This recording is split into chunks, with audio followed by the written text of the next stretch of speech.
Well, hi there, and today we're looking at Psalm 28. And I think that all of us have prayed a prayer like this prayer, feeling lost and hopeless, calling to God for help and salvation. I think we've all done it at some stage in our lives. It says, "To you I call, O Lord, my rock. Do not turn a deaf ear to me. If you remain silent, I will be like those who have gone down to the pit. Hear my cry for mercy as I call to you for help, as I lift my hands towards your most holy place. Do not drag me away from the wicked with those who do evil, who speak cordially with their neighbours, but harbour malice in their hearts. Repay them for their deeds and for their evil work. Repay them for what their hands have done, and bring back upon them what they deserve.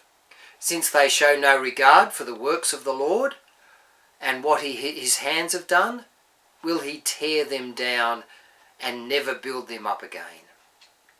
Well, in the first few verses of this psalm, David had prayed fervently for his dangerous situation, but the Lord hadn't answered him. God's delays are not God's denials, of course. And David was learning that important lesson. He called on the Lord and cried out to him in desperation, but the Lord didn't answer.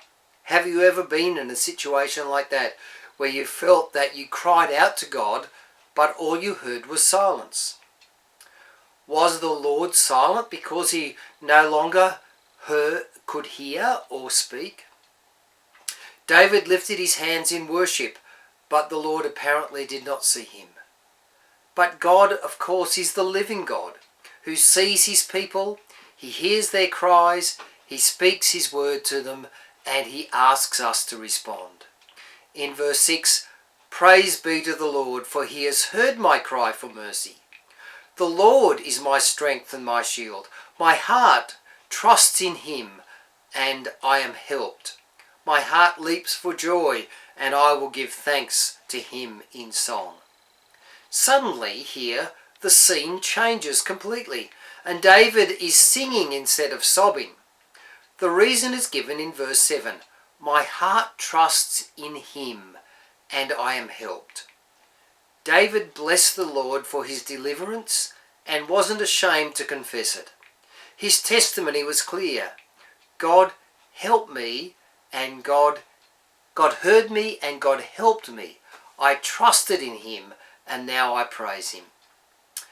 Yes, we need to persistently call out to God and seek his help. In verse 8, "The Lord is the strength of his people, a fortress of salvation for his anointed one."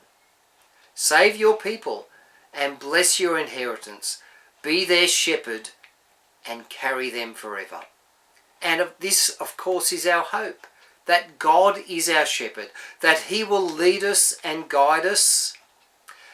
And despite how difficult the circumstances are, our belief that God will lead us through them and lead us to a better place, even beyond this world, even if things go terribly wrong, that God will lead us to our eternal home. And of course the question is, how willing are you to be led? Are you willing to give yourself completely to him in absolute surrender to his will? David was, and David prospered. And I trust that you will be also. Read this psalm one more time. See how you really have experienced many of David's feelings and thoughts through your life already. And make the decision that you will trust him and follow him forever. Bye for now.